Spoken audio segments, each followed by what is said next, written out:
जी, बात शुरू करने से पहले आपसे कह दूं कि थोड़ा शायद लंबी हो जाएगी, आप कट मत करना इसमें। जी बिल्कुल, कल का दिन कांग्रेस की हिस्ट्री का मैं समझता हूं सियाह दिन था। एक ऐसा सियाह दिन जो मैं समझता हूं रहती दुनिया तक तेलंगाना में माइनॉरिटी के साथ जो जुल्म हुआ वो याद रखा जाएगा। एक मौका मिला था राहुल गांधी और रेवंत रेड्डी को 15 महीने गवर्नमेंट आने के बाद एक मौका मिला था जिसमें एक एमएलसी एक माइनॉरिटी को देखकर यह बता सके कि हम माइनॉरिटी के साथ हैं। मगर उस पे भी रेवंत रेड्डी ने पेश रहकर आरएसएस की अपनी छवि बरकरार रखी। एक माइनॉरिटी को एमएलसी नहीं दिए। राहुल गांधी की बात आज तक मेरे को समझ में नहीं आई कि वो कहते क्या हैं, करते क्या हैं। सेंसेस कराते हैं, हिस्सेदारी की बात करते हैं, जब देने की बात आती है अनजान मार देते हैं और माइनॉरिटी को अनजान मार देते हैं। बहाने हैं कि माइनॉरिटी जीत नहीं पा रहा, हम टिकट दे रहे, जीत नहीं सक रहे। क्यों जीत नहीं सक रहे? 2009 से लेके आज तक राहुल गांधी जी आपके फेस पे, आपकी सदारत पे कांग्रेस माइनॉरिटी का लीडर लड़ रहा है, क्यों जीत नहीं सक रहे?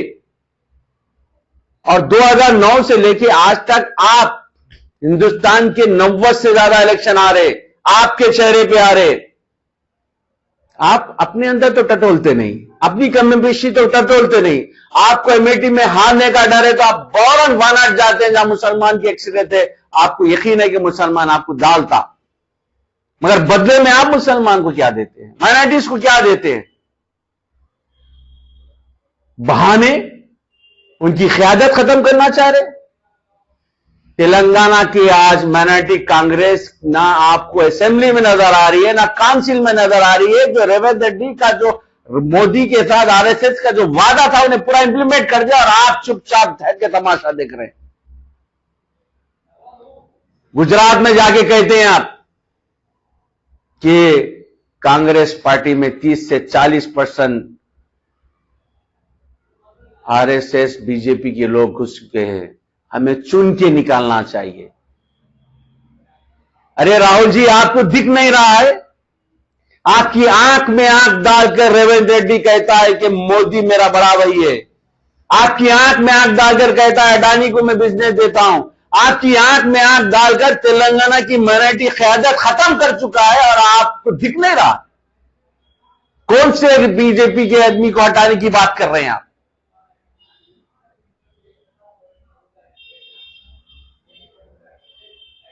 तेलंगाना में जो माइनॉरिटी लीडर्स पिछले कई इंतखाबात से जो आपके लिए, आपकी पार्टी के लिए, आपकी जीत के लिए अपना पैसा लगा रहे हैं, अपना वक्त लगा रहे हैं, दिन रात कॉन्स्टिट्यूंसी में काम कर रहे हैं, वो हार रहे हैं तो किस वजह से हार रहे हैं? उनकी हार की मार्जिन क्या है वो आप नहीं देख रहे? फिरोज खान यहां लड़ता है,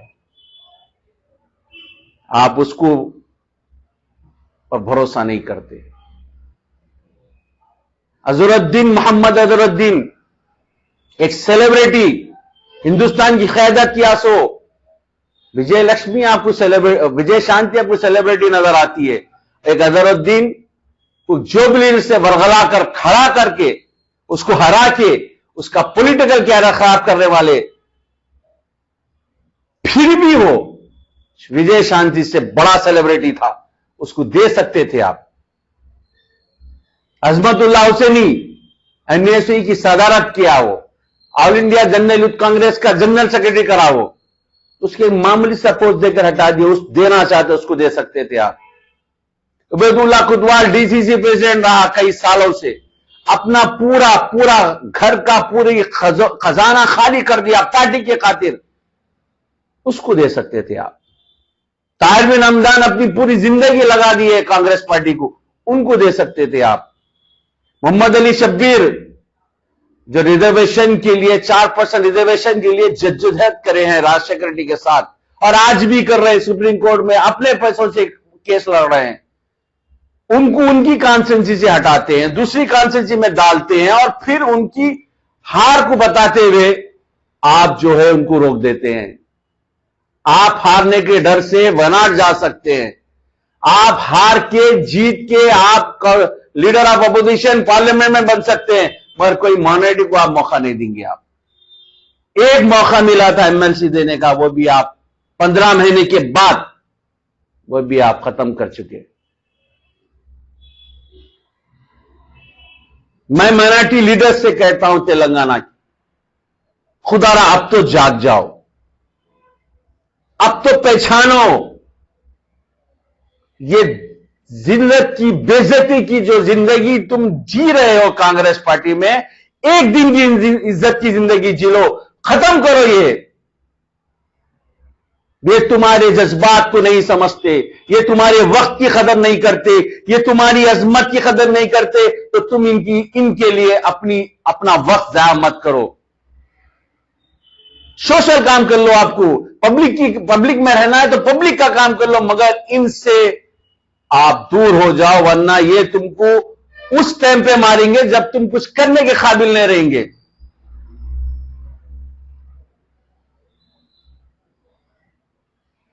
मैं आज मुश्ताक मलिक साहब से पूछता हूं, मैं आज जमीयतुल उलमा महमूद मंदी साहब, उनकी यूनिट, हाफिज शब्बीर साहब की यूनिट से पूछता हूं, आज तेलंगाना के तमाम आलिम दीन से पूछता हूं, मुफ्ती हजरात से पूछता हूं, मशाखिन से पूछता हूं, जो बढ़ चढ़कर कांग्रेस की फेवर में बात करते थे, आपको आज दिख नहीं रहा किस तरह से, किस साजिश के तहत मुसलमानों को, माइनॉरिटी को कांग्रेस में जलील कर रहे हैं लोग। आपको दिख नहीं रहा? ये जब कांग्रेस के माइनॉरिटी लीडरों के साथ इंसाफ नहीं कर सकते, तो तेलंगाना के माइनॉरिटी के साथ क्या इंसाफ करेंगे? किस हद तक ये इनका साथ देंगे?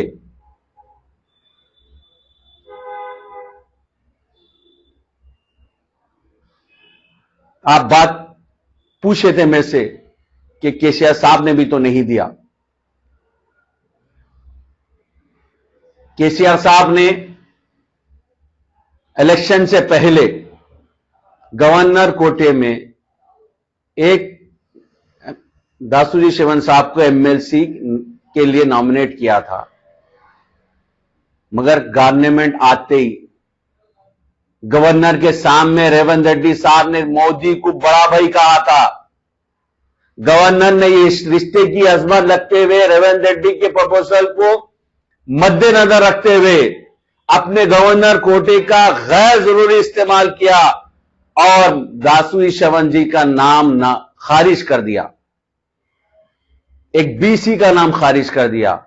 केसीआर साहब को बहुत दुख था, बहुत तकलीफ थी कि एक बीसी को मैं जब नॉमिनेट कर रहा था एमएलसी गवर्नर कोटे में, तो गवर्नर ने उसे रेवंत रेड्डी के कहने पर खारिज कर दिया। ये 15 महीने से एक दिल में चुभन थी उनके साथ।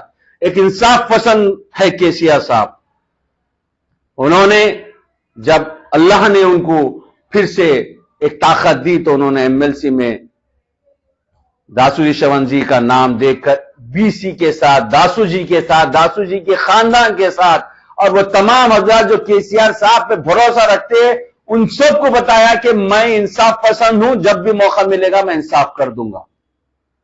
और खुदारा मैं आपसे कहता हूं, अगर से बीआरएस को 2 सीट मिलती तो आज आप देखते एक माइनॉरिटी दासूजी शेवन के साथ नॉमिनेशन में जाता, नॉमिनेशन करता था। केसीआर साहब, केटीआर साहब एक अमन पसंद, एक सेकुलर पसंद लोग हैं। इनको मालूम है कि हर मजहब के लोगों के साथ किस तरह से इंसाफ करना, किस तरह के साथ जुड़े रहना, इनको मालूम है। ये इनकी अपनी सोच है जो विरासत में केडर साहब को मिली है। मगर बात आज जो हो रही है, कांग्रेस के 4 एमएलसी में से 3 एमएलसी ने कांग्रेस ने जब मौका था 15 महीने से बराबर नाइंसाफी जब कर रहे हैं आप माइनॉरिटी के साथ, फिर आप कह रहे हैं कि नहीं हम मौका मिला तो हम बराबर करेंगे। तो आपको मौका मिला था, आपने साबित कर दिया कि तेलंगाना की कांग्रेस सरकार बीजेपी के नक्शे कदम पर चल रही है, आरएसएस के नक्शे कदम पर चल रही है, हमको तुम्हारी जरूरत नहीं है।